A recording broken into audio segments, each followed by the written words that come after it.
This is Kamera again. We're on day number 270. Yeah, Habakkuk chapter 1, 2, and 3. Zephaniah 1, 2, and 3. So we have two new books that we're reading today, and they are the 34th and 35th books of the Bible. Habakkuk, okay. Yeah, Zephaniah, they are men of God who are giving these messages that God give them. What I do like about Habakkuk, though, is that he had a complaint and he brought it to God. Love, love, love that he did that. So he says, and he goes back and forth with God about this complaint. He wants understanding. Only God can give this understanding. He says, he talks to God about the evil that's going on around him. He's surrounded by all this evil. I mean, folks who love to argue and fight, people who are just so much destruction and violence all around. No justice in the court systems. There's the wicked, he says, outweighs the righteous. And so he took that to God. There's so much that he talked to God about this wickedness that's going on. And he's like, I know you're not just sitting back watching this happen. I heard things about you that this is not like you. And so God, I love the fact that God takes time. He said, yeah, Habakkuk, I'm going to come. I'm going to do something in your day. He says, I'm raising up the Babylonians. And the Babylonians, cruel people, violent people, notorious for their cruelty. And everybody know they do what they want. They take what they want. And they have no respect for kings. They have no respect for princes or their fortress. And we know that they are wicked people. And they just do them. And so Habakkuk was like, wait now. I love the fact that God told him, explained to him what you see this evil. Things are going to happen. He's going to punish the land through the Babylonians. But Habakkuk is like, sorry about that, guys. But Habakkuk was like, wait, Lord, seriously? And he's like, oh my God, my Holy One, you are eternal. Surely you don't plan to wipe us out. And so he's like, you can't even stand the sight of evil, but you're letting the Babylonians come and take us out? Seriously? And you guys just going to sit back quietly while they do this, while they swallow us up, your people who are more righteous than they are? Yeah. And are you going to let them get away with this forever, Lord? And so, yeah, he decides he's going to sit there and wait for God to answer him because he can't believe that God's going to allow those wicked people to come and take them. And what about this, guys? There are things that we don't understand that's going on. And instead of talking to God about it, we just do something else and we just don't know. I'm a firm believer. If I'm confused about anything in the Bible, anything that's going on in my life, anything that's going on in this world, I'm going to talk to God about it because he knows everything. It's not about being an opinion. I need to know from the Creator, the one who has control over everything. And guys, I'm telling you, he comes through every time. And with Habakkuk, he did the same thing. And then he tells Habakkuk, I know you're not going to wipe us out. I know you're not going to let these wicked people get away with this forever. And so God comes back and answers him. And he tells him, he says, I need you to grab a tablet and I need you to write down my answer. And he says, I need you to carry the correct message to the others. And he says, he gave him a vision of the future, of a future time where he describes the end. And he tells them to wait patiently. And he says, in their greed, the Babylonians' greed, they have gathered up many, many nations, swallowed up many people, but they will be cut down. They definitely will cut down. So he goes down and say a lot about what's going to happen.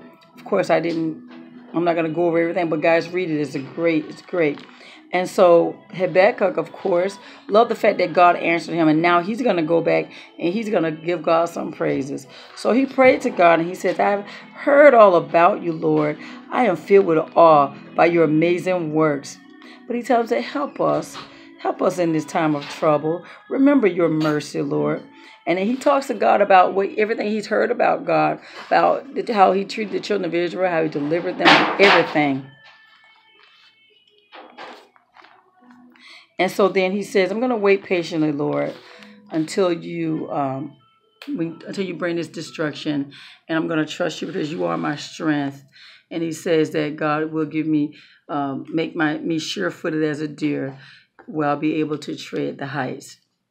So I love the fact that God gave him peace as well and confidence as well. And so then the other thing we covered was Zephaniah. Zephaniah was during the time that Josiah was king. Josiah was a young king. He was a kid when he became king, but he was faithful to God. He tried his hardest to himself teach people who God is, and he actually did everything he could to get the children to learn how to trust God. But they were in too deep. But he still did all he could. He was a faithful man of God. But Zephaniah was around that time, and so God sends out this warning around this time. He says he will sweep everything off the face of the earth, people and animal alike, birds, fish. He says he will reduce the wicked to rubble. He says, I will crush Judah and Jerusalem with my fist and destroy every trace of their Baal worship, and will put an end to their adulterous priests. Isn't that something? He says they claim they follow God, but then they worship Moloch as well. And so, yeah, you can't do that. Either you're going to serve God or you're going to serve mammon, beast, the wickedness, the world, money. You can only choose one. So the Lord has prepared his people for slaughter. I know that doesn't sound good, but they put themselves in that position. The Lord has prepared his people for slaughter, and he has chosen the executioner. We know that's to be Babylon. And he's going to punish the leaders and the princes of Judah and all of those who follow the pagan customs. And then he tells more about what he's going to do during this judgment. And so God says, again, I love this about God because he's still giving them a chance to repent. He really is. God says, gather together before the judgment begins. And he says, repent, basically. He says, seek the Lord, seek to do right, live humbly. And so I love the fact that he gave judgment, but he's still giving them a chance to repent. You still have time before it actually starts, guys. Get it together. Perhaps he'll change his mind, right? So God says, he goes on to the Philistines. He says, well, sorrow awaits the Philistines who live on the coast and the land of Canaan. He says, judgment is against you, and not one of you will be left. Then he goes on to talk about Moab and Ammon.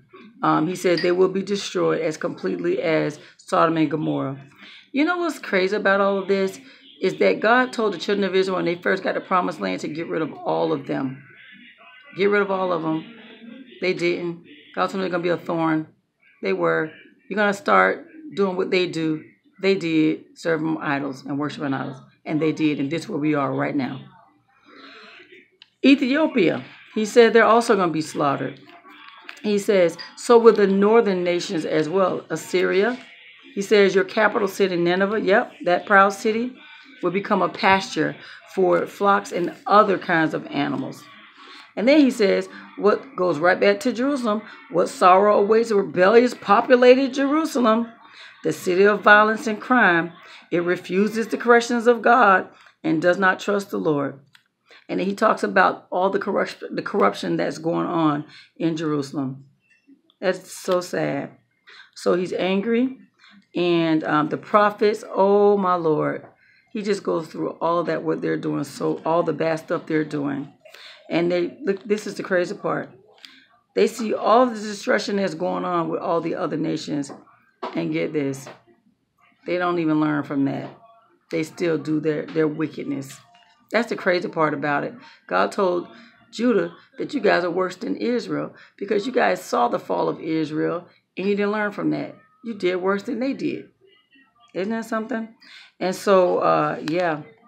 Then he says that once all of that happens and everything is done and complete, he's going to restore the land. And then he says he talks about the promises, makes more promises with the people. So this is after the destruction, after the exile, and after all that.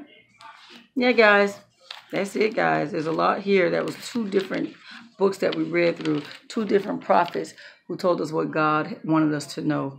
So take your time and read that and see God in his messages, guys. See how he loves, how he forgives, how he doesn't like wicked, how Habakkuk is proof that we can just talk to God about anything we don't understand and how God answers.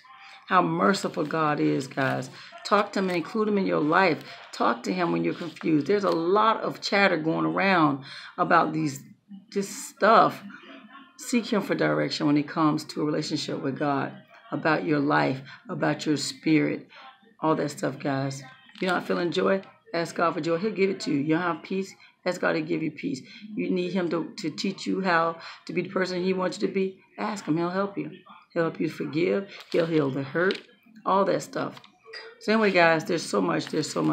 But here we go. There's so much, but it's not as much. When I say it doesn't take much to open your mouth and ask God to help you to understand him, help you to know him. That doesn't take much at all. But when I say there's so much about God that people don't understand. But you have to understand that one major thing about God, and that is that he is love. He loves you unconditionally. He loves me unconditionally.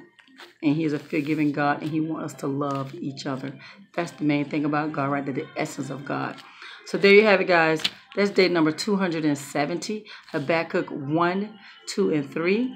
Zephaniah 1, 2, and 3. You have a God-filled, blessed day.